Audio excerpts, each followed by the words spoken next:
IA Watch asked Michelle Jacko of Core Compliance and Legal Services in San Diego for steps advisors that have never been examined by the SEC could do to prepare. Make sure that the document production that they are going through is as complete as possible, because that's going to really set the tone for their preparedness during an examination, and that first impression is so important.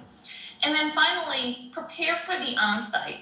Discuss who's going to be the primary contact person and be able to train the staff. And the best way you can do that is really by conducting mock interviews, because a lot of these folks, they've never been through the regulatory examination experience, and they're really candidly not sure on what to expect. It's been suggested as a best practice that CCOs sit in on exam interviews. But what if there are multiple examiners conducting multiple interviews? If possible, it's really important for the CCO to try to manage that, and they can, specifically request the staff whether or not they'd be willing to stagger those interviews out.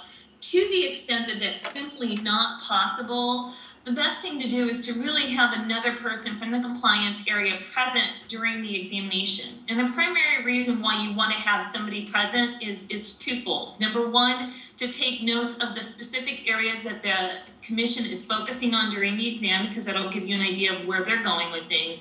And then number two, to obviously document if there are specific requests for information, in terms of document production, or perhaps that person being interviewed is not in the best position or is not the best person to be responding to that question. We asked Jacko what a CCO should do if he hears a staffer misspeak or even lie in an examiner interview. You can always jump in during the interview and make a clarifying statement. That happens all the time. I think that the other consideration is you can always go back, and if it's the fact of the misstatement, if it's discovered after the fact, and you really believe that some kind of clarification is needed, oftentimes what firms will do is they'll provide a written response to the staff to make that point. But under no circumstance should we be lying to the commission. If that's ever been detected, we should immediately be taking corrective actions.